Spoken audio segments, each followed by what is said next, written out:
Good morning. Welcome to the Positive Drive. Have you heard of the song Look for the Good by Mraz? Yes, look for the good in everyone, look for the good in everything. So, well, that's like a nice mantra. Nice mantra too, remember? On how we can have a good life, I would say. A happier life. Why not? Look for the good. Always look for the good. A lot of us are not going, are more programmed to look for the bad. Look for the mistakes. For example, teachers are taught to look for mistakes, right? So are taught to, check what's wrong. Even doctors to check the issue. I mean, you go to a doctor and their job is to look for what's wrong. You go to a doctor, for example, sa auto, you go to a mechanic to look for what's wrong.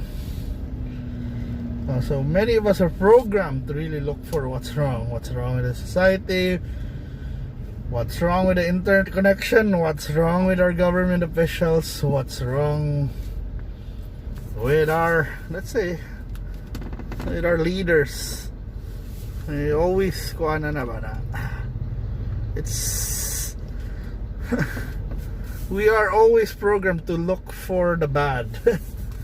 Yeah, we wanna have, although it's the point of looking for the bad is so that we can correct those mistakes, so that we become perfect. Well, that's done. Yeah, that's basically that's the orthodox way, the normal way, the standard way of doing things. Yeah, cops are here to look for what's wrong. Even our news is looking for something that's not normal. What's wrong? There's an accident, mostly it's wrong. What they're looking for. So the challenge for us is to really look for the good, which is in a way a real challenge, because as I said, we're not programmed, or society is really not programmed for that. We are not trained. So that's why it's nice to start those habits that we, in the past days, in the early days, we want to say that always look for something, positive, random acts of kindness, say thank you, because it trains us to look for the good. Listen to that song by Mraz. Look for the good. Yes. And that would be a nice thing to be a habit, to always look for the good. Why not look for the good? I mean, when we're driving, I know a lot of you see the wires, the hanging wires, maybe the garbage on the street, whatever, on the dilapidated buildings.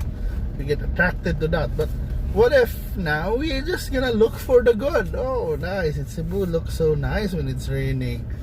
Wow, Cebu has so many cars. Maybe Cebu has a lot of rich people. Why not? Yeah, it's always gonna go on. Maybe we can have this drive to look for the good. Wow, look at the wires. There are bougainvilleas, or what flower is that? So nature takes over, huh? Yes, but yeah, it's nice to look for the good. I mean, I hope we are trained to do that also, because normally, when we see someone, they call it crab mentality, di ba, na we always try to find a way to pull someone down by, pointing out their mistakes or what they lack. They will say, guwapa unta pero maldita, Gwapo unta, pero baho. So that's we always put the pero. So yes, why not we focus now on just the good, diba? It's a cool thing. I mean, like for example, so may good, and you don't know, you can see a lot of skyscrapers. Cebu, oh, look at the graffiti. Oh, stay safe. Nice. It's nice to look at. And I think that's a nice way na to decorate your streets with those graffiti. Nakalang pinag-isipan. And yes.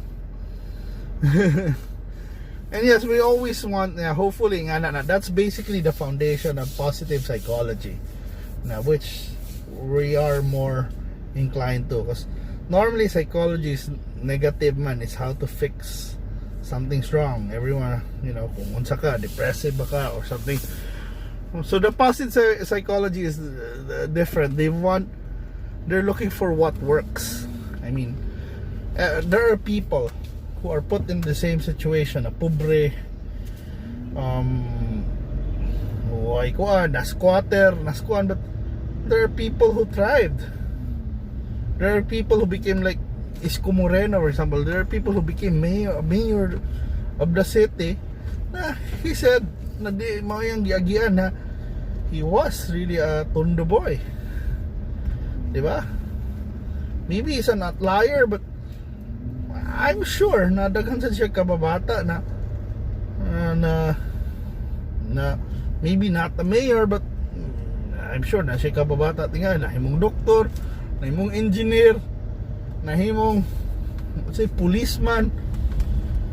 I'm sure daghan og ingana na story, and we can learn a lot of a lesson from them na about resilience, about not giving up in a difficult situation. Like Manny Pacquiao, for example, look at him now. He's one of the richest Filipinos, but he started really as a boxer. Katong nagsapalaran na siya, not really a boxer at the time, probably a helper, then he became a boxer na nagsapalaran siya. Na if you look at Manny mga early 2000s, walang katong brown pa yung buhok. You would say na buro siya bugoy, it's just one of those mga boxers na hopeful pa na we don't know their future. And he was in a bad situation, and a lot of people are in similar situation, but there are people who were able to surpass all the expectations of the society.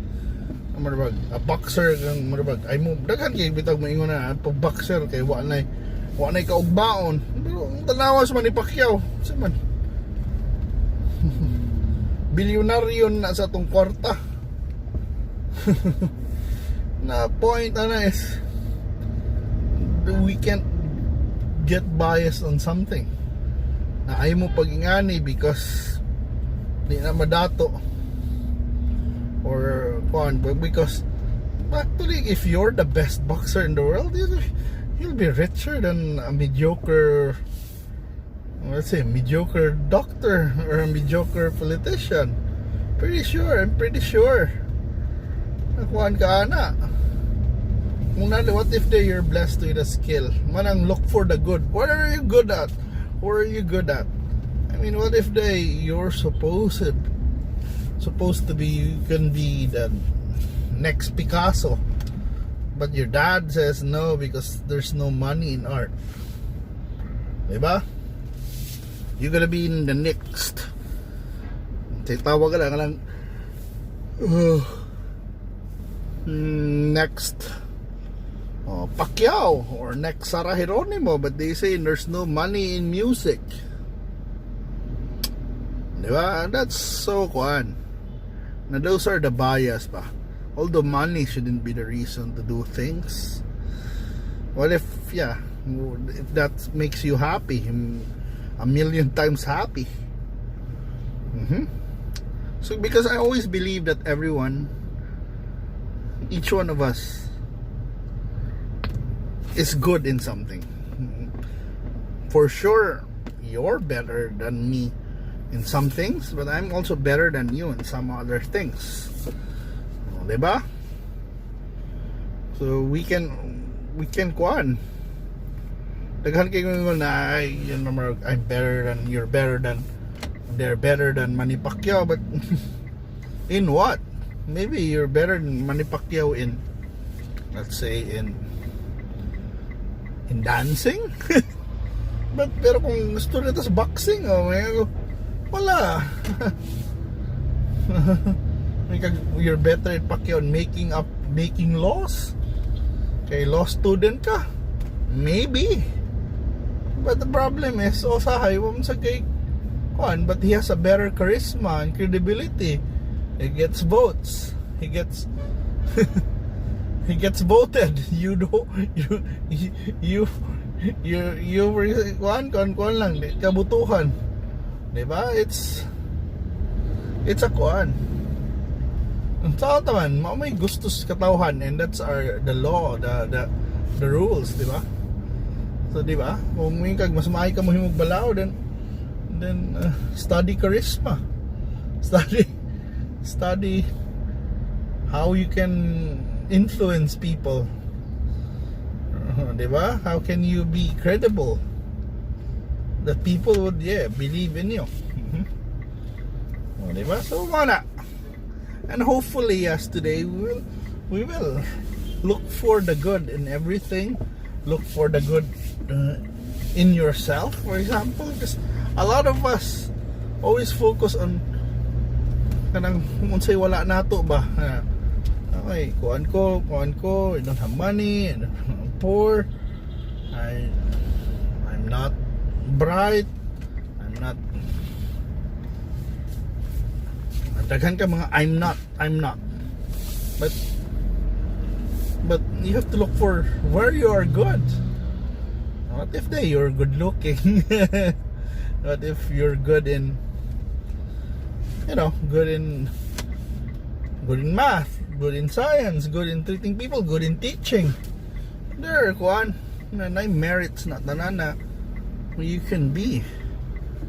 What? Kasi about you actually make the best pancit in the world.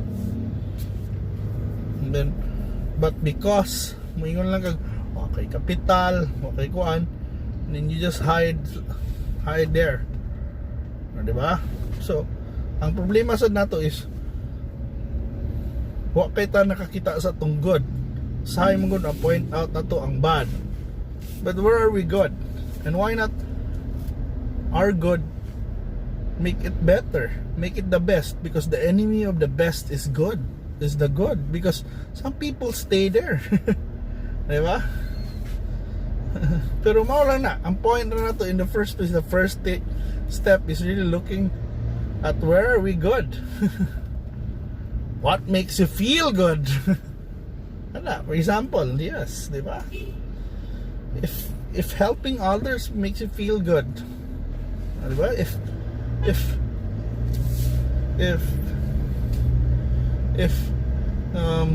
playing basketball makes you feel good, making a shot, and you're good at it, and you feel so good about it, then why stop? Diba? So hopefully, yes, on this day we realize that every one of us has something good to offer.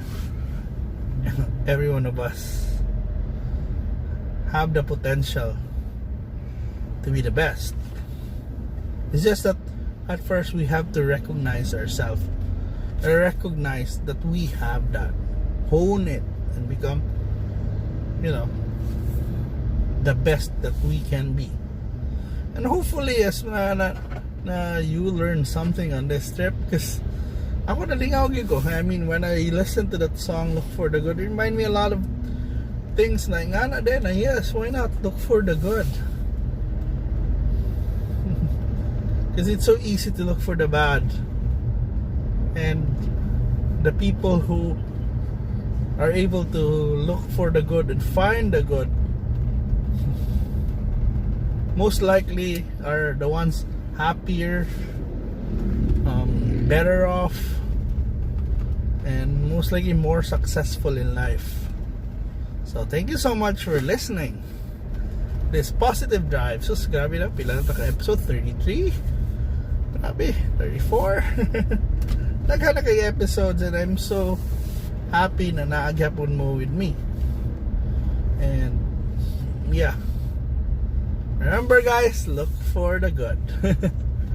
And see you na sa next Positive Drives na to. This Positive Drive, the Positive Drive podcast, it's all about, you know, finding the right habits to thrive in this difficult situation. And you know, thank you so much for listening, and bye.